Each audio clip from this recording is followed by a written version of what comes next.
बहुत ही मंदभागी गल है। मेरे देश ਦੇ ਵਿੱਚ ਇਹ ਘਟਨਾ ਵਾਪਰਦੀਆਂ ਨੇ, ਭਾਵੇਂ ਆਪਾਂ ਕਠੂਆ ਦੀ ਗੱਲ ਕਰੀਏ, ਭਾਵੇਂ ਆਪਾਂ ਹਾਥਰਸ ਦੀ ਗੱਲ ਕਰੀਏ, ਭਾਵੇਂ ਮਨੂਪੁਰ ਵਾਲੀ ਕਾਂਡ ਦੀ ਗੱਲ। ਐਜ਼ ਬੀਇੰਗ ਅ ਮੇਲ ਮੈਨੂੰ ਲੱਗਦਾ ਹੈ ਸ਼ਾਇਦ ਇਸ ਦੇਸ਼ ਦਾ ਨਾਗਰਿਕ ਹੋਣ ਦੇ ਨਾਤੇ ਵੀ ਮੇਰੇ ਲਈ ਬੜੀ ਸ਼ਰਮਿੰਦਗੀ ਵਾਲੀ ਗੱਲ ਹੈ। ਬਹੁਤ ਹੀ ਜ਼ਿਆਦਾ ਸ਼ਰਮਿੰਦਗੀ ਮਹਿਸੂਸ ਹੁੰਦੀ ਹੈ ਉਸ ਟਾਈਮ ਇਹ ਚੀਜ਼ ਸੋਚ ਕੇ ਆਪਣੀਆਂ ਮਾਵਾਂ ਭੈਣਾਂ ਬਾਰੇ ਕਿ ਆਪਣੇ ਆਪ ਨੂੰ ਉਹ ਮਹਿਫੂਜ਼ ਜਾਂ ਸਹਿਜ ਫੀਲ ਨਹੀਂ ਕਰਦੇ। ਤੇ ਮੰਗ ਰੱਖੀ ਸੀ ਕਿ ਜਿਹੜੇ ਬੀਰੇਨ ਜੀ ਹੈ ਉੱਥੇ ਦੇ ਮੁੱਖ ਮੰਤਰੀ ਨੇ ਉਹਨਾਂ ਨੂੰ ਰਿਜ਼ਾਈਨ ਦੇਣਾ ਚਾਹੀਦਾ ਤੇ ਉੱਥੇ ਰਾਸ਼ਟਰਪਤੀ ਸ਼ਾਸਨ ਲਾਗੂ ਹੋਣਾ ਚਾਹੀਦਾ। ਇਹ ਮੁੱਦਾ ਹੈ ਜਿਹੜਾ ਇਹ ਰਾਜਨੀਤੀ ਕਰਨ ਵਾਲਾ ਮੁੱਦਾ ਨਹੀਂ ਹੈ। ਇਹ ਮੁੱਦਾ ਹੈ ਇਹ ਦਰਿੰਦਗੀ ਜਿਹੜੀ ਉੱਥੇ ਹੋਈ ਹੈ ਜਾਂ ਉੱਥੇ ਜਿਹੜੀ ਵੀ ਅਹਿੰਸਾ ਹੋਈ ਹੈ ਪਿਛਲੇ 80 ਦਿਨਾਂ ਦੇ ਵਿੱਚ ਹੋਈ ਹੈ। ਮੈਂ ਤਾਂ ਇਹ ਵੀ ਕਹਿਣਾ ਚਾਹੂੰਗਾ ਉਹ ਤਾਂ ਵੀਡੀਓ ਇੱਕ ਵਾਇਰਲ ਹੋਈ ਹੈ। ਇਹ ਨਹੀਂ ਆਪਾਂ ਕੁਝ ਵੀ ਕਹਿ ਸਕਦੇ, ਕੁਝ ਸਾਨੂੰ ਨੌਲੇਜ ਨਹੀਂ ਹੈ ਪੂਰੀ ਵੀ ਉੱਥੇ ਕੀ ਕੁਝ ਹੋਇਆ ਹੋਵੇ ਪਿਛਲੇ 80 ਦਿਨਾਂ ਦੇ ਵਿੱਚ। ਇਹ ਮਾਨਸਿਕ ਤੇ ਗੰਦੀ ਮਾਨਸਿਕਤਾ ਦਾ ਨਤੀਜਾ ਹੈ ਜਿਹਦੇ ਕਰਕੇ ਆਹ ਸਭ ਘਟਨਾ ਸਾਡੇ ਸਮਾਜ ਦੇ ਵਿੱਚ ਵਾਪਰ ਰਹੀਆਂ। ਪ੍ਰਾਈਮ ਮਿਨਿਸਟਰ ਦਾ 2017 ਦੇ ਵਿੱਚ ਇੱਕ ਟਵੀਟ ਆਉਂਦਾ ਹੈ that those who can't run the state they don't have any right to rule over that state। 17 ਤੋਂ ਲੈ ਕੇ ਅੱਜ 23 ਆ ਗਿਆ ਹੈ। ਇਸ ਟਾਈਮ ਉਹਨਾਂ ਦੀ ਬੀਜੇਪੀ ਸਰਕਾਰ ਹੈ। ਕਿੱਥੇ ਆ ਉਹਨਾਂ ਦੇ ਟਵੀਟ ਦਾ ਜਵਾਬ ਤੇ ਕਿੱਥੇ ਕਿਉਂ ਮੋਦੀ ਜੀ ਚੁੱਪ ਬੈਠੇ ਨੇ, ਕਿਉਂ 80 ਦਿਨਾਂ ਤੋਂ ਚੁੱਪ ਨੇ।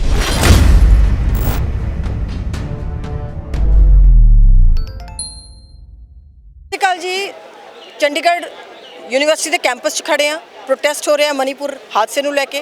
साडे नाल संजीव चौधरी ने जिहड़े कि CYSS के प्रधान ने इस टाइम प्रेजेंट, उन्हां नाल गलबात करदे हां। अज तुसीं प्रोटेस्ट किया, मणिपुर का जिहड़ा इंसीडेंट होया बड़ा वायरल हो गया है, पोलिटिकली भी बहुत ज़्यादा जिहड़ा रिजाउंड कर रहा है, गूंज रही है उसकी आवाज़। किवें देखदे हो तुसीं? मैं तुहानूं तां करके ज़्यादा पूछना चाहांगी क्योंकि औरतां ने जिहड़ियां भावनात्मक तौर पर या लड़कियां ने भावनात्मक तौर पर बोलणगियां, पर being a male how do you see this incident? As being a male ਮੈਨੂੰ ਲੱਗਦਾ ਹੈ ਸ਼ਾਇਦ ਇਸ ਦੇਸ਼ ਦਾ ਨਾਗਰਿਕ ਹੋਣ ਦੇ ਨਾਤੇ ਵੀ ਮੇਰੇ ਲਈ ਬੜੀ ਸ਼ਰਮਿੰਦਗੀ ਵਾਲੀ ਗੱਲ ਹੈ। ਬਹੁਤ ਹੀ ਮੰਦਭਾਗੀ ਗੱਲ ਹੈ ਮੇਰੇ ਦੇਸ਼ ਦੇ ਵਿੱਚ ਇਹ ਘਟਨਾ ਵਾਪਰਦੀਆਂ ਨੇ, ਭਾਵੇਂ ਆਪਾਂ ਕਠੂਆ ਦੀ ਗੱਲ ਕਰੀਏ, ਭਾਵੇਂ ਆਪਾਂ ਹਾਥਰਸ ਦੀ ਗੱਲ ਕਰੀਏ, ਭਾਵੇਂ ਮਨੂਪੁਰ ਵਾਲੀ ਕਾਂਡ ਦੀ ਗੱਲ ਕਰੀਏ। ਬਹੁਤ ਹੀ ਜ਼ਿਆਦਾ ਸ਼ਰਮਿੰਦਗੀ ਮਹਿਸੂਸ ਹੁੰਦੀ ਹੈ ਉਸ ਟਾਈਮ ਇਹ ਚੀਜ਼ ਸੋਚ ਕੇ ਆਪਣੀਆਂ ਮਾਵਾਂ ਭੈਣਾਂ ਬਾਰੇ ਕਿ ਆਪਣੇ ਆਪ ਨੂੰ ਉਹ ਮਹਿਫੂਜ਼ ਜਾਂ ਸਹਿਜ ਫੀਲ ਨਹੀਂ ਕਰਦੀਆਂ। ਇਸ ਕਰਕੇ ਬੜੀ ਨਿੰਦਣਯੋਗ ਗੱਲ ਹੈ।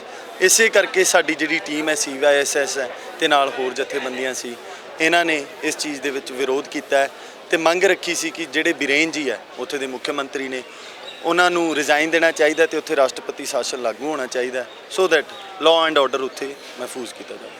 माफ़ करना पर जितों तक गल की जाती है CYSS की है, आम आदमी पार्टी का विंग है कि सारा का सारा जो अज प्रोटेस्ट किया है पिछे कितने राजनीति तो नहीं बोल रही कि सच में दर्द है और खास करके मेल होने के नाते तुहाडे नाल होर भी मेल्स इत्थे खड़े सी, स्टूडेंट्स खड़े सीगे कि सचमुच जिहड़ा एक स्मृति कहने ना मनुवादी स्मृति सीगी या मर्द प्रधान जिहड़ा साडा समाज रहा है उस नूं लैके उस तो वख हो के तुसीं सोच पा रहे हो, राजनीति तो वख हो के सोच पा रहे हो? जी देखो मैं तो एक गल कहना चाहांगा, ये मुद्दा है जिहड़ा ये राजनीति करने वाला मुद्दा नहीं है। ये मुद्दा है ये दरिंदगी जिहड़ी उत्थे हुई है या उत्थे जिहड़ी भी अहिंसा हुई है पिछले 80 दिनों के विच हुई है। मैं तो ये भी कहना चाहूँगा वो तो वीडियो एक वायरल हुई है। ये नहीं आपां कुछ भी कह सकते, कुछ सानू नॉलेज नहीं है पूरी भी उत्थे की कुछ होया होवे पिछले 80 दिनों के विच। हालांकि मोदी जी की फैक्ट फाइंडिंग कमेटी है जिहड़ी बाकी स्टेटां दे विच जरूर पहुँचती है, पर अपना एक मणिपुर एक इहो जिहा भिन्न अंग है जिहड़ा 80 दिनों तो अहिंसा दे विच जल रहा सी ते मोदी जी की एक भी टीम उत्थे नहीं पहुंची हैगी, बीरेन जी का कुछ भी नहीं पहुंचा। एज एन ह्यूमन बींग मैं CYSS का वलंटीयर होने के नाते नहीं कह रहा, एज एन ह्यूमन बींग मैं नहीं सोचता भी कोई भी ऑर्गेनाइजेशन का कोई भी वलंटीयर ये चीज़ सोचेगा तो इस चीज़ की निंदा नहीं करेगा। ये बहुत ज़्यादा मंदभागी गल है साडे लई ते असीं चाहुंदे हां भी अमन शांति साडे देश दे विच कायम रहे ते इहो जिहियां घटना ना हो। संजीव जी तुसीं इत्थे किस चीज़ की पढ़ाई कर रहे हो बेसिकली? मैं इत्थे LLB तो बाद हुण LLM दे विच अपनी पढ़ाई कर रहा ते मेरा सैकेंड ईयर हो गया जी।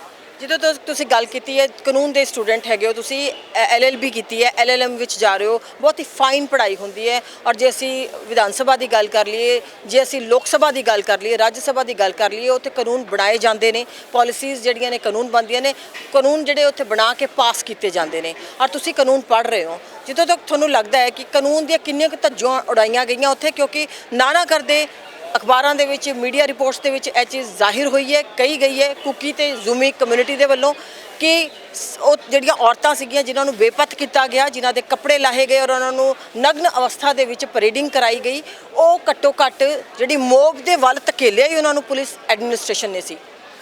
ਦੇਖੋ ਇਹ ਤਾਂ ਚਲੋ ਜਿਹੜਾ ਪਿਛਲੇ ਕਾਫੀ ਦਿਨਾਂ ਤੋਂ ਹੋ ਹੀ ਰਿਹਾ। ਇੱਕ ਐਗਜ਼ਾਮਪਲ ਆਪਾਂ ਜੇ ਡਾਟਾ ਦੀ ਵੀ ਗੱਲ ਕਰੀਏ ਤਾਂ ਪਿਛਲੇ ਕੁਝ ਟਾਈਮ ਦੇ ਵਿੱਚ 6000 ਤੋਂ ਵੱਧ ਉੱਥੇ FIR ਵੀ ਹੋਈਆਂ ਨੇ।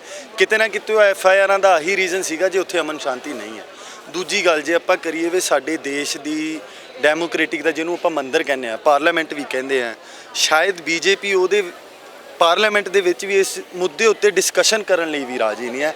ਅੱਜ ਉਹਨਾਂ ਨੇ, ਅੱਜ ਦੀ ਐਗਜ਼ਾਮਪਲ ਦੇ ਰਿਹਾ ਜਿਵੇਂ ਤੁਹਾਨੂੰ, ਉਹਨਾਂ ਨੇ ਅੱਜ ਰਾਜ ਸਭਾ ਮੈਂਬਰ ਨੇ ਸੰਜੇ ਸਿੰਘ ਜੀ, ਉਹਨਾਂ ਨੂੰ ਵੀ ਅੱਜ ਉੱਥੋਂ ਬਾਹਰ ਕੱਢਿਆ ਹੈ, ਨਿਸ਼ਕਾਸਿਤ ਕੀਤਾ ਹੈ। ਸੋ ਇਹ ਕਿਤੇ ਨਾ ਕਿਤੇ ਲੋਕਾਂ ਦੀ ਆਵਾਜ਼ ਦਬਾਈ ਜਾਣ ਦੀ ਗੱਲ ਹੋ ਰਹੀ ਹੈ। ਲੋਕਾਂ ਦੀ ਹੱਕ ਸੱਚ ਦੀ ਲੜਾਈ ਨੂੰ ਸਾਈਡ ਰੱਖ ਕੇ ਕਿਤੇ ਨਾ ਕਿਤੇ ਡੈਮੋਕ੍ਰੈਟਿਕ ਰਾਈਟ ਨੂੰ ਦਬਾਉਣ ਦੀ ਗੱਲ ਹੋ ਰਹੀ ਹੈ। ਇਸੇ ਕਰਕੇ ਅਸੀਂ ਵੀ ਅੱਜ ਸੜਕਾਂ ਤੇ ਉਤਰੇ ਹਾਂ। ਅਸੀਂ ਵੀ ਆਪਣੇ ਹੱਕ ਸੱਚ ਦੀ ਗੱਲ ਕਰਦੇ ਹਾਂ ਤੇ ਮਨੀਪੁਰ ਦੇ ਜਿੰਨੇ ਵੀ ਮੇਰੇ ਲੋਕ ਨੇ, ਜਿੰਨੇ ਵੀ ਇੱਥੇ ਦੇ ਸਟੂਡੈਂਟਸ ਨੇ, ਅਸੀਂ ਉਹਨਾਂ ਦੀ ਵੀ ਆਵਾਜ਼ ਬਣ ਕੇ ਨਿਕਲੇ ਹਾਂ ਤੇ ਅਸੀਂ ਹਮੇਸ਼ਾ ਹੀ ਐਵੇਂ ਹੀ ਆਪਣੀ ਆਵਾਜ਼ ਬੁਲੰਦ ਕਰਦੇ ਰਵਾਂਗੇ। ਇਸ ਤਾਨਾਸ਼ਾਹੀ ਤੇ ਧੱਕੇਸ਼ਾਹੀ ਦੇ ਖਿਲਾਫ ਅਸੀਂ ਲੜਦੇ ਰਵਾਂਗੇ। ਤੁਸੀਂ ਜਿੱਥੋਂ ਤੱਕ ਇੱਕ ਜਥੇਬੰਦੀ ਦੇ ਪ੍ਰਧਾਨ ਹੈਗੇ ਹੋ, ਉਸ ਦੇ ਨਾਲ ਤੁਸੀਂ ਇੱਕ ਸਟੂਡੈਂਟ ਹੈਗੇ ਹੋ, ਇੱਕ ਨੌਜਵਾਨ ਵੀ ਹੈਗੇ ਹੋ, ਔਰ ਇੱਕ ਜੇ ਗੱਲ ਕਰਾਂ ਤਾਂ ਇੱਕ ਮਰਦ ਨੌਜਵਾਨ ਹੈਗੇ ਹੋ, ਇੱਕ ਮੁੰਡਾ ਹੈਗੇ ਹੋ ਤੁਸੀਂ। ਉਸ ਹਿਸਾਬ ਦੇ ਨਾਲ ਤੁਸੀਂ ਇਹ ਕਿਸ ਤਰੀਕੇ ਦੇ ਨਾਲ ਇਸ ਬਾਰੇ ਸੋਚਦੇ ਹੋ? ਮੈਂ ਜ਼ਰੂਰ ਜਾਣਨਾ ਚਾਹਾਂਗੀ ਸਾਈਕੀ ਮਰਦ ਦੀ ਕੀ ਹੁੰਦੀ ਹੈ, ਕਿਉਂਕਿ ਜਿੱਥੋਂ ਤੱਕ ਹਿਸਟਰੀ ਦੇ ਪੰਨਿਆਂ ਦੀ ਗੱਲ ਕਰੀਏ, ਜਦੋਂ ਵੀ ਲੜਾਈਆਂ ਹੋਈਆਂ ਨੇ ਜਾਂ ਜਦੋਂ ਵੀ ਇਸ ਤਰੀਕੇ ਦੇ ਐਮਰਜੈਂਸੀਜ਼ ਹੁੰਦੀਆਂ ਨੇ, ਹਮੇਸ਼ਾ ਔਰਤਾਂ ਨੂੰ ਚੁੱਕ ਕੇ ਲਿਜਾਇਆ ਜਾਂਦਾ, ਬਦਲਾ ਲੈਣ ਵਾਸਤੇ ਬੇਪਤ ਕੀਤਾ ਜਾਂਦਾ, ਉਹਨਾਂ ਨੂੰ ਵਲੂੰਦਰਿਆ ਜਾਂਦਾ, ਉਹਨਾਂ ਨੂੰ ਖਾਸ ਕਰਕੇ ਉਹਨਾਂ ਨੂੰ ਈਵਨ ਕਿਤੇ ਤੱਕ ਮਾਰ ਵੀ ਦਿੱਤਾ ਜਾਂਦਾ ਜਾਂ ਆਪਣੇ ਕਬਜ਼ੇ 'ਚ ਲੈ ਕੇ ਕਬਜ਼ਾਈਆਂ ਜਾਂਦੀਆਂ। ਜ਼ਮੀਨਾਂ ਦੀਆਂ ਲੜਾਈਆਂ ਹੋਣ ਜਾਂ ਕੋਈ ਹੋਰ ਮੁੱਦੇ ਹੋਣ, ਔਰਤ ਬੇਪਤ ਹਮੇਸ਼ਾ ਹੋਈ ਹੈ। ਹਿਸਟਰੀ ਗਵਾਹ ਹੈ, ਇਤਿਹਾਸ ਇਸ ਚੀਜ਼ ਦਾ ਗਵਾਹੀ ਭਰਦਾ ਹੈ। ਬਿਲਕੁਲ ਜੀ, ਬੜੀ ਨਿੰਦਣਯੋਗ ਗੱਲ ਹੈ। ਜਿਵੇਂ ਕਿ ਅਸੀਂ ਗੱਲ ਕਰੀਏ ਅੱਜ ਦੇ ਸਮਾਜ ਦੀ, ਇੱਕ ਪਾਸੇ ਤਾਂ ਆਪਾਂ ਜ਼ੋਰ ਕੇ ਨਾਅਰੇ ਲਾਉਂਦੇ ਹਾਂ, ਜ਼ੋਰ ਕੇ ਆਪਾਂ ਗੱਲਾਂ ਕਰਦੇ ਹਾਂ ਕਿ ਸਾਡਾ ਸਮਾਜ ਹੈ ਜਿਹੜਾ ਉੱਥੇ ਇਕੁਅਲ ਰਾਈਟ ਦੀ ਗੱਲ ਕਰਦੇ ਹਾਂ, ਇਕੁਅਲ ਓਪਰਚੁਨਿਟੀ ਦੀ ਗੱਲ ਕਰਦੀ ਹੈ ਵੀ ਸਾਰਿਆਂ ਨੂੰ ਇਕੁਅਲ ਰਾਈਟ ਤੇ ਇਕੁਅਲ ਓਪਰਚੁਨਿਟੀ ਮਿਲਣੀ ਚਾਹੀਦੀ ਹੈ। ਪਰ ਮੈਂ ਸਮਝਦਾ ਇਹ ਗੰਦੀ ਮਾਨਸਿਕਤਾ ਦਾ ਨਤੀਜਾ ਹੈ ਜਿਹਦੇ ਕਰਕੇ ਆਹ ਸਭ ਘਟਨਾ ਸਾਡੇ ਸਮਾਜ ਦੇ ਵਿੱਚ ਵਾਪਰ ਰਹੀਆਂ ਨੇ ਤੇ ਕਿਤੇ ਨਾ ਕਿਤੇ ਸਾਨੂੰ ਇਸ ਚੀਜ਼ ਤੋਂ ਉੱਪਰ ਉੱਠ ਕੇ ਸੋਚਣਾ ਚਾਹੀਦਾ ਹੈ। ਦੋਸਤਾਂ ਨਾਲ ਵੀ ਗੱਲ ਕਰਦੇ ਹੋਗੇ, ਬॉयਜ਼ ਨਾਲ ਖਾਸ ਕਰਕੇ। ਨੌਜਵਾਨ ਕਿਤੇ ਨਾ ਕਿਤੇ ਆਪਣੇ ਆਪ ਨੂੰ ਸ਼ਰਮਿੰਦਾ ਵੀ ਮਹਿਸੂਸ ਕਰਦਾ ਵੀ ਅਸੀਂ ਇੱਥੇ ਬੈਠੇ ਹਾਂ ਤੇ ਕਿਤੇ ਨਾ ਕਿਤੇ ਬੇਬਸ ਵੀ ਮਹਿਸੂਸ ਕਰਦਾ ਹੈ ਵੀ ਸ਼ਾਇਦ ਉੱਥੇ ਦੇ ਨੌਜਵਾਨ ਵੀ ਜੇ ਆਪਣਾ ਐਫਰਟ ਮਾਰਦੇ ਤਾਂ ਸ਼ਾਇਦ ਆਹ ਚੀਜ਼ਾਂ ਨਾ ਹੁੰਦੀਆਂ, ਜਾਂ ਸਾਨੂੰ ਵੀ ਉਹਨਾਂ ਲਈ ਕੁਛ ਨਾ ਕੁਛ ਕਰਨਾ ਚਾਹੀਦਾ ਹੈ ਕਿ ਉਹ ਇਹਨਾਂ ਸਭ ਬਰਬਰਤਾ ਤੇ ਕਰੂਰਤਾ ਤੋਂ ਬਚਣ। ਜਿੱਥੋਂ ਤੱਕ ਗੱਲ ਕਰ ਲਈ ਉੱਥੋਂ ਦੇ ਚੀਫ ਮਿਨਿਸਟਰ ਦੀ ਬਿਰੇਨ, ਉਹ ਤਾਂ ਕਹਿੰਦੇ ਜੀ ਉਹ ਜੀਆਂ ਸੌਂਹਾਂ ਮੇਰੇ ਕੋਲ ਰੁਲਦੀਆਂ ਫਿਰਦੀਆਂ। ਚੀਫ ਮਿਨਿਸਟਰ ਛੱਡੋ ਜੀ, ਪ੍ਰਾਈਮ ਮਿਨਿਸਟਰ ਦਾ 2017 ਦੇ ਵਿੱਚ ਇੱਕ ਟਵੀਟ ਆਉਂਦਾ ਹੈ that those who can't run the state they don't have any right to rule over that state। 17 ਤੋਂ ਲੈ ਕੇ ਅੱਜ 23 ਆ ਗਿਆ ਹੈ। ਇਸ ਟਾਈਮ ਉਹਨਾਂ ਦੀ BJP ਸਰਕਾਰ ਹੈ। ਕਿੱਥੇ ਆ ਉਹਨਾਂ ਦੇ ਟਵੀਟ ਦਾ ਜਵਾਬ? ਤੇ ਕਿੱਥੇ, ਕਿਉਂ ਮੋਦੀ ਜੀ ਚੁੱਪ ਬੈਠੇ ਨੇ? ਕਿਉਂ 80 ਦਿਨਾਂ ਤੋਂ ਚੁੱਪ ਨੇ? ਕਿਉਂ ਉਹਨਾਂ ਨੇ ਆਪਦੇ ਬੀਰੇਨ ਜੀ ਤੋਂ ਅਸਤੀਫਾ ਨਹੀਂ ਲਿਆ? ਉਹੀ ਮੁੱਖ ਮੰਤਰੀ ਅੱਜ ਉਹਨਾਂ ਦਾ ਹੀ ਹੈ ਜਿਹਨਾਂ ਤੋਂ ਉੱਥੇ ਸਰਕਾਰ ਨਹੀਂ ਚੱਲ ਰਹੀ ਠੀਕ ਤਰੀਕੇ ਨਾਲ ਤੇ ਸ਼ਾਇਦ ਸਾਡੇ ਦੇਸ਼ ਦੀ ਨਿੰਦਿਆ ਦੇਸ਼ ਵਿਦੇਸ਼ਾਂ ਦੇ ਵਿੱਚ ਹੋ ਰਹੀ ਹੈ। ਉਹਦਾ ਇੱਕੋ ਇੱਕ ਕਾਰਨ ਮੋਦੀ ਜੀ ਵੀ ਨੇ। ਕਿਉਂ ਜਦੋਂ ਮਨੀਪੁਰ ਜਲ ਰਿਹਾ ਸੀ, ਮਨੀਪੁਰ ਅੱਗ ਦੇ ਵਿੱਚ ਸੀਗਾ, ਮੋਦੀ ਜੀ ਮਨੀਪੁਰ ਛੱਡ ਕੇ ਬਾਕੀ ਦੌਰੇ ਕਰ ਰਹੇ ਸੀ ਦੂਸਰੇ ਦੇਸ਼ਾਂ ਦੇ ਤੇ ਉਹਨਾਂ ਨੇ ਆਪਦੇ ਦੇਸ਼ ਦੇ ਬਾਰੇ ਨਾ ਸੋਚ ਕੇ ਆਹ ਚੀਜ਼ ਕੀਤੀ ਤਾਂ ਸ਼ਾਇਦ ਤਾਂ ਹੀ ਅੱਜ ਅਸੀਂ ਇੱਥੇ ਬੈਠੇ ਧਰਨਾ ਪ੍ਰਦਰਸ਼ਨ ਕਰ ਰਹੇ ਹਾਂ। ਜੇ ਮੋਦੀ ਜੀ ਨੇ ਠੀਕ ਟਾਈਮ ਤੇ ਸ਼ਾਇਦ ਕੋਈ ਚੰਗੇ ਸਟੈਪ ਲਏ ਹੁੰਦੇ ਤਾਂ ਕੁਝ ਨਾ ਵਾਪਰਨਾ। ਕੁਕੀ ਜ਼ੂਮੀ ਤੇ ਮੋਤਈ ਜਿਹੜੀਆਂ ਨੇ ਦੋ ਉੱਥੇ ਕਮਿਊਨਿਟੀਜ਼ ਨੇ ਜਿਨ੍ਹਾਂ ਦੇ ਵਿੱਚ ਕਲੈਸ਼ ਜਿਹੜਾ ਲਗਾਤਾਰ ਚੱਲ ਰਿਹਾ, ਲੰਮੇ ਸਮੇਂ ਤੋਂ ਚੱਲ ਰਿਹਾ, ਪਿਛਲੇ ਕਾਫੀ ਦਿਨਾਂ ਤੋਂ ਅਗਜਨੀ ਹੋ ਰਹੀ ਹੈ, ਰੈਲੀਜ਼ ਹੋ ਰਹੀਆਂ ਨੇ, ਪਿੱਛੇ ਬਹੁਤ ਸਾਰੇ ਉਹਦੇ ਕਾਰਨ ਵਜ੍ਹਾ ਨੇ। ਅਸੀਂ ਇੱਥੇ ਮਨੀਪੁਰ ਦੇ ਕੁਝ ਸਟੂਡੈਂਟਸ ਨਾਲ ਗੱਲ ਕੀਤੀ, ਉਹਨਾਂ ਨੇ ਕਿਹਾ ਜਿਹੜੇ ਮੋਤਈ ਕਮਿਊਨਿਟੀ ਹੈਗੀ ਹੈ ਉਹਨੂੰ ਸ਼ੈਡਿਊਲ ਕਾਸਟ ਜਿਹੜੀ ਹੈਗੀ SC ਕਲਾਸ ਦੇ ਵਿੱਚ ਜਿਹੜਾ ਉਹ ਐਡ ਕਰਨਾ ਸੀ ਤੇ ਕੁਕੀ ਜ਼ੂਮੀ ਨੇ ਇਹਦਾ ਜਿਹੜਾ ਹੈ ਉਹ ਇੱਕ ਤਰ੍ਹਾਂ ਦਾ ਨਹੀਂ ਹੋਣ ਦੇਣਾ ਚਾਹੁੰਦੇ ਸੀ। ਉਹਨਾਂ ਨੇ ਉਹਦਾ ਵਿਰੋਧ ਕੀਤਾ, ਇਸ ਕਰਕੇ ਉਹਨਾਂ ਨੇ ਇੱਕ ਰੈਲੀ ਕੀਤੀ ਔਰ ਰੈਲੀ ਦੇ ਵਿੱਚ ਉਹ ਵੱਡੇ ਹਥਿਆਰਾਂ ਦੇ ਨਾਲ ਸੀਗੇ, ਵੱਡੇ ਹਥਿਆਰ ਉਹਨਾਂ ਨੂੰ ਦਿੱਤੇ ਗਏ ਸੀ ਔਰ ਉਹਦੇ ਬਾਅਦ ਕਹਿੰਦੇ ਉਹਨਾਂ ਨੇ ਘਰ ਜਲਾਏ, ਉਹ ਸਾਰਾ ਕੁਝ ਕੀਤਾ। ਪਰ ਇਸ ਸਭ ਦੇ ਵਿੱਚ ਤੁਹਾਨੂੰ ਲੱਗਦਾ ਹੈ ਕਿ ਹਾਲਾਤ ਜਿਹੜੇ ਨੇ ਉਹ ਇੰਨੇ ਕੁ ਗੰਭੀਰ ਹੋ ਗਏ ਨੇ ਔਰ ਨਾਲ ਇੱਥੋਂ ਤੱਕ ਕਹਿਤਾ ਉਸ ਸਟੂਡੈਂਟ ਨੇ ਵੀ ਜਿੱਥੋਂ ਤੱਕ ਦੇਖਿਆ ਜਾਏ ਮਨੀਪੁਰ ਨੂੰ ਤਾਂ ਸ਼ਾਇਦ ਭਾਰਤ ਜਿਹੜਾ ਸਾਡਾ ਕੰਟਰੀ ਹੈ ਉਹ ਆਪਣਾ ਇੱਕ ਸਟੇਟ ਹੀ ਨਹੀਂ ਮੰਨਦਾ। ਕਿਸ ਤਰ੍ਹਾਂ ਚੱਲੇਗਾ ਇਸ ਤਰੀਕੇ ਨਾਲ ਦੇਸ਼ 'ਚ ਐਵੇਂ ਦੇ ਹਾਲਾਤ ਬਣਦੇ ਰਹੇ ਲਗਾਤਾਰ? ਦੇਖੋ ਜੀ, ਮੈਂ ਇੱਕ ਛੋਟੀ ਜਿਹੀ ਐਗਜ਼ਾਮਪਲ ਦੇਣਾ ਚਾਹਾਂਗਾ। ਇੱਕ ਘਰ ਦੇ ਵਿੱਚ ਜਿੱਥੇ 3-4 ਬੱਚੇ ਹੁੰਦੇ ਨੇ ਉਹਨਾਂ ਦੀ ਆਪਸ ਦੇ ਵਿੱਚ ਵੀ 100 ਵਾਰ ਲੜਾਈ ਹੁੰਦੀ ਹੈ, 100 ਵਾਰ ਆਪਸ 'ਚ ਗੱਲਾਂ ਹੁੰਦੀਆਂ, ਪਰ ਉਹ ਆਪਸ 'ਚ ਇੰਨਾ ਕੁ ਐਕਸਟ੍ਰੀਮ ਲੈਵਲ 'ਤੇ ਉਦੋਂ ਜਾਂਦੇ ਆ ਜਦੋਂ ਉਹਨਾਂ ਨੂੰ ਆਪਦੇ ਘਰਦਿਆਂ ਦਾ ਡਰ ਨਹੀਂ ਹੁੰਦਾ। ਮੈਂ ਕਿਤੇ ਨਾ ਕਿਤੇ ਸਮਝਦਾ ਉੱਥੇ ਦੀ ਸਰਕਾਰ ਦੀ ਨਲਾਇਕੀ ਤੇ ਨਾਕਾਮਯਾਬੀ ਹੈ। ਸ਼ਾਇਦ ਆਪਸੀ ਸਮਾਜ ਦੇ ਵਿੱਚ ਇਹ ਸਭ ਚੀਜ਼ਾਂ ਕਾਫੀ ਟਾਈਮ ਤੋਂ ਪੁਰਾਣੀਆਂ ਚੱਲਦੀਆਂ ਆ ਰਹੀਆਂ, ਪਰ ਸ਼ਾਇਦ ਜਿਹੜੀ ਘਟਨਾ ਹੁਣ ਵਾਪਰੀ ਹੈ ਇਹ ਪਹਿਲੀ ਵਾਰੀ ਹੋਇਆ। ਸੋ ਕਿਤੇ ਨਾ ਕਿਤੇ ਸਰਕਾਰ ਦੀ ਵੀ ਨਲਾਇਕੀ ਹੈ ਤੇ ਉਹਨਾਂ ਦੀ ਨਾਕਾਮਯਾਬੀ ਹੈ। ਜੋ ਬੁਲਾਉਂਦੇ ਦੋਵੇਂ ਸਮਾਜ ਦੇ ਲੋਕਾਂ ਨੂੰ ਬੁਲਾਉਂਦੇ, ਮੀਟਿੰਗ ਕਰਾਉਂਦੇ ਜਾਂ ਕੁਝ ਵੀ ਬੈਠ ਕੇ ਵਿਚਾਰ ਵਟਾਂਦਰਾ ਕਰਦੇ ਤਾਂ ਸ਼ਾਇਦ ਬਹੁਤ ਸਾਰੇ ਰਾਸਤੇ ਨਿਕਲ ਸਕਦੇ ਸੀ। ਪਰ ਹੁਣ ਜਿੱਥੇ ਇੱਥੇ ਅੱਜ ਪ੍ਰੋਟੈਸਟ ਕੀਤਾ ਹੈ ਤੁਸੀਂ, ਕਾਫੀ ਜਥੇਬੰਦੀਆਂ ਨੇ ਰਲ ਕੇ ਕੀਤਾ ਹੈ, CYSS ਉਹ ਹਿਬਜ਼ੂ ਵੀ ਮੈਂ ਦੇਖ ਰਹੀ ਸੀਗੀ, ਮਨੀਪੁਰ ਵਾਲੇ ਇੱਥੇ ਬੈਠੇ ਨੇ, ਹੋਰ ਵੀ ਜਥੇਬੰਦੀਆਂ ਆਈਆਂ ਬੈਠੀਆਂ ਨੇ। ਅੱਜ ਇੱਕ ਹੀ ਪ੍ਰੋਟੈਸਟ ਕਰਕੇ ਤੁਸੀਂ ਵੀ ਛੱਡ ਦੋਗੇ ਜਾਂ ਵਾਕਈ ਇਸ ਆਵਾਜ਼ ਨੂੰ ਲੈ ਕੇ ਜਾਓਗੇ, ਕਿਉਂਕਿ ਆਵਾਜ਼ ਗੂੰਜ ਰਹੀ ਹੈ, ਰਿਜ਼ਾਊਂਡ ਕਰ ਰਹੀ ਹੈ ਪੂਰੇ ਤਰੀਕੇ ਦੇ ਨਾਲ, ਖਾਸ ਕਰਕੇ ਇਸ ਘਟਨਾ ਨੂੰ ਲੈ ਕੇ? ਆਵਾਮ ਬਹੁਤ ਵੱਡੀ ਚੀਜ਼ ਹੁੰਦੀ ਹੈ ਜੀ, ਅਸੀਂ ਇਹਨੂੰ ਬਹੁਤ ਅੱਗੇ ਤੱਕ ਲੈ ਕੇ ਜਾਵਾਂਗੇ, ਇੱਥੇ ਤੱਕ ਰੁਕਣ ਵਾਲੇ ਨਹੀਂ ਹੈ। ਜਦੋਂ ਤੱਕ ਪਾਰਲੀਮੈਂਟ ਦੇ ਵਿੱਚ ਵੀ ਡਿਸਕਸ਼ਨ ਨਹੀਂ ਹੁੰਦੀ ਤੇ ਜਦੋਂ ਤੱਕ ਬੀਰੇਨ ਜੀ ਆਪਣਾ ਅਸਤੀਫਾ ਨਹੀਂ ਦਿੰਦੇ, ਉਦੋਂ ਤੱਕ ਅਸੀਂ ਆਪਣੀ ਆਵਾਜ਼ ਨੂੰ ਐਂ ਬੁਲੰਦ ਕਰਕੇ ਰੱਖਾਂਗੇ।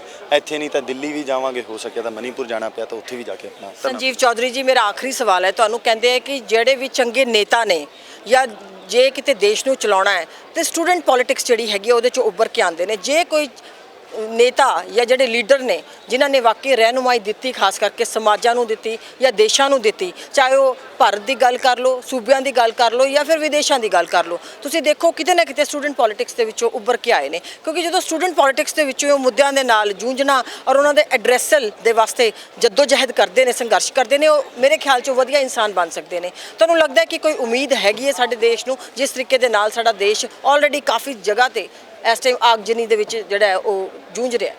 ਬਿਲਕੁਲ ਜੀ, ਬਹੁਤ ਉਮੀਦ ਹੈ। ਤੁਹਾਡੇ ਸਾਹਮਣੇ ਐਗਜ਼ਾਮਪਲ ਹੈ ਸਾਡੀ, ਜੇ ਅਸੀਂ ਆਪਦੀ ਪੰਜਾਬ ਯੂਨੀਵਰਸਿਟੀ ਦੀ ਵੀ ਗੱਲ ਕਰੀਏ, ਬਹੁਤ ਸਾਰੇ ਇਹੋ ਜਿਹੇ ਨੇਤਾ ਨਿਕਲੇ ਨੇ ਸਾਡੀ ਯੂਨੀਵਰਸਿਟੀ ਦੇ ਵਿੱਚੋਂ ਜਿਨ੍ਹਾਂ ਨੇ ਸਾਡੇ ਦੇਸ਼ ਦੀ ਸੇਵਾ ਕੀਤੀ ਹੈ।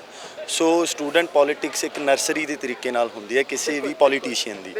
ਸੋ ਮੈਂ ਤਾਂ ਇਹੀ ਕਹਾਂਗਾ, ਮੈਂ ਬਾਕੀ ਹੋਰ ਵੀ ਜਿਹੜੇ ਸਟੂਡੈਂਟਸ ਨੇ ਉਹਨਾਂ ਨੂੰ ਵੀ ਇੱਕ ਰਿਕਵੈਸਟ ਕਰਾਂਗਾ ਕਿ ਸਟੂਡੈਂਟ ਪੋਲਿਟਿਕਸ ਬਹੁਤ ਚੰਗੀ ਚੀਜ਼ ਹੈ, ਸਾਨੂੰ ਬਹੁਤ ਕੁਝ ਸਿੱਖਣ ਨੂੰ ਵੀ ਮਿਲਦਾ ਇੱਥੇ।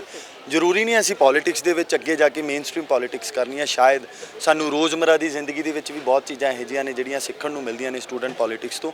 ਆਪਣੇ ਹੱਕ ਸੱਚ ਦੀ ਲੜਾਈ ਲੜਨੇ ਦਾ ਮੌਕਾ ਮਿਲਦਾ ਹੈ, ਆਪਦੇ ਫਿਊਚਰ ਦੇ ਵਿੱਚ ਕਿਸੇ ਨਾਲ ਦੇ ਦੀ ਹੱਕ ਸੱਚ ਦੀ ਲੜਾਈ ਲੜਨ ਦਾ ਸਾਨੂੰ ਜਜ਼ਬਾ ਮਿਲਦਾ ਹੈ। ਸੋ ਮੈਂ ਸਾਰਿਆਂ ਨੂੰ ਰਿਕਵੈਸਟ ਵੀ ਕਰਾਂਗਾ ਕਿ ਆਓ ਸਟੂਡੈਂਟ ਪੋਲਿਟਿਕਸ ਦਾ ਹਿੱਸਾ ਬਣੋ ਤੇ ਹੱਕ ਸੱਚ ਦੀ ਲੜਾਈ ਲੜੀਏ ਤੇ ਡਟ ਕੇ ਮੋਢੇ ਨਾਲ ਮੋਢਾ ਜੋੜ ਕੇ ਖੜੀਏ। ਬਹੁਤ ਬਹੁਤ ਧੰਨਵਾਦ। ਇਹ ਸਾਡੇ ਨਾਲ ਸੀਗੇ ਸੰਜੀਵ ਚੌਧਰੀ, ਜਿਹੜੇ ਕਿ ਸਟੂਡੈਂਟ ਹੈਗੇ ਨੇ ਇੱਥੇ ਲਾਅ ਦੇ, LLM ਦੇ ਔਰ CYSS ਦੇ ਇਸ ਟਾਈਮ ਪ੍ਰਧਾਨ ਨੇ, ਤੇ ਉਹਨਾਂ ਨੇ ਬਹੁਤ ਹੀ ਤਫਸੀਲ ਦੇ ਨਾਲ ਸਾਡੇ ਨਾਲ ਗੱਲਬਾਤ ਕੀਤੀ। ਉਹਨਾਂ ਨੇ ਕਿਹਾ ਕਿ ਸ਼ਰਮਸਾਰ ਹੈਗੇ ਆ, ਚਾਹੇ ਮੈਂ ਇੱਕ ਮੇਲ ਸਟੂਡੈਂਟ ਹੈਗਾ, ਪਰ ਮੇਰੇ ਬਾਕੀ ਦੇ ਸਾਥੀ ਵੀ ਔਰ ਮੈਂ, ਅਸੀਂ ਸ਼ਰਮ ਮਹਿਸੂਸ ਕਰਦੇ ਹਾਂ ਕਿ ਸਾਡੇ ਦੇਸ਼ ਦੇ ਵਿੱਚ ਇੱਕ ਹਿੱਸੇ ਦੇ ਵਿੱਚ ਇਹੋ ਜਿਹੀਆਂ ਘਟਨਾਵਾਂ ਹੋਈਆਂ ਨੇ। ਉਹਨਾਂ ਨੇ ਕਿਹਾ ਕਿ ਔਰਤਾਂ ਦੇ ਨਾਲ ਇੱਦਾਂ ਬਰਬਰਤਾ ਦੇ ਨਾਲ ਇਸ ਤਰੀਕੇ ਦੇ ਨਾਲ ਪੇਸ਼ ਆਉਣਾ ਬਹੁਤ ਹੀ ਗੰਦੀ, ਸੜੀ ਔਰ ਬਹੁਤ ਹੀ ਬਿਮਾਰ ਮਾਨਸਿਕਤਾ ਦਾ ਜਿਹੜਾ ਹੈ ਉਹ ਇੱਕ ਰੂਪ ਦੇਖਣ ਨੂੰ ਮਿਲਿਆ, ਜਿਹੜਾ ਕਿ ਇਸ ਤਰੀਕੇ ਦੇ ਨਾਲ ਨਹੀਂ ਹੋਣਾ ਚਾਹੀਦਾ। ਉਹਦੇ ਨਾਲ ਜਦੋਂ ਉਹਨਾਂ ਨੂੰ ਪੁੱਛਿਆ ਕਿ ਨੌਜਵਾਨ ਪੀੜ੍ਹੀ ਇਸ ਬਾਰੇ ਕੀ ਸੋਚਦੀ ਹੈ, ਤਾਂ ਉਹਨਾਂ ਨੇ ਕਿਹਾ ਕਿ ਨੌਜਵਾਨ ਪੀੜ੍ਹੀ ਜਿਹੜੀ ਹੈਗੀ ਹੈ ਉਹ ਬਹੁਤ ਸ਼ਰਮਸਾਰ ਹੈ ਔਰ ਬਹੁਤ ਘੁੱਟਿਆ ਹੋਇਆ ਮਹਿਸੂਸ ਕਰਦੀ ਹੈ, ਔਰ ਇਹ ਵੀ ਮਹਿਸੂਸ ਕਰਦੀ ਹੈ ਕਿ ਉਹਨਾਂ ਦੇ ਜਿਹੜੇ ਹੱਥ ਨੇ ਉਹ ਬੰਨੇ ਹੋਏ ਨੇ, ਨਹੀਂ ਤਾਂ ਕਿਸ ਤਰੀਕੇ ਦੇ ਨਾਲ ਇਸ ਤਰ੍ਹਾਂ ਦੀਆਂ ਘਟਨਾਵਾਂ ਨੂੰ ਰੋਕ ਸਕਦੇ ਜਾਂ ਉੱਥੇ ਜਾ ਕੇ ਜਿਹੜੀ ਹੈ ਜਦੋਜਹਿਦ ਕਰ ਸਕਦੇ। ਉਹਨਾਂ ਨੇ ਉਮੀਦ ਕੀਤੀ ਹੈ ਕਿ ਸਟੂਡੈਂਟ ਪੋਲਿਟਿਕਸ ਦੇ ਵਿੱਚ ਜਿਹੜੇ ਬੱਚੇ ਅੱਜ ਇੱਥੇ ਖੜੇ ਹੋ ਕੇ ਆਪਣੀ ਗੱਲ ਕਹਿ ਰਹੇ ਨੇ ਔਰ ਇਸ ਤਰੀਕੇ ਦੇ ਨਾਲ ਪ੍ਰੋਟੈਸਟ ਕਰ ਰਹੇ ਨੇ, ਉਹ ਵਾਕਈ ਅੱਗੇ ਦੇਸ਼ ਨੂੰ ਵੀ ਕਿਸੇ ਨਾ ਕਿਸੇ ਤਰੀਕੇ ਦੀ ਸੇਧ ਜ਼ਰੂਰ ਦੇਣਗੇ। ਕੈਮਰਾ ਪਰਸਨ ਸਰਬਜੀਤ ਦੇ ਨਾਲ ਬਿੰਦੂ ਸਿੰਘ, ਚੰਡੀਗੜ੍ਹ। ਤੁਸੀਂ ਦੇਖਦੇ ਰਹੋ D5 channel Punjabi. D5 channel Punjabi ਤੇ ਹੋਵੇਗੀ ਭਖ ਦੇ ਮੁੱਦਿਆਂ ਦੀ ਗੱਲ। ਸਿਆਸੀ ਪਾਰਟੀਆਂ ਨੂੰ ਕਰਾਂਗੇ ਸਵਾਲ ਤਾਂ ਕਿ ਲੋਕ ਮਸਲੇ ਹੋਣ ਹੱਲ। D5 ਚੈਨਲ ਪੰਜਾਬੀ ਤੇ ਪੰਜਾਬ ਡਿਬੇਟ ਸੋਮਵਾਰ ਤੋਂ ਸ਼ੁੱਕਰਵਾਰ ਤੱਕ ਸ਼ਾਮੀ 6 ਵਜੇ ਤੋਂ 7 ਵਜੇ ਤੱਕ ਵੇਖਣਾ ਨਾ ਭੁੱਲਣਾ ਪੰਜਾਬ ਡਿਬੇਟ।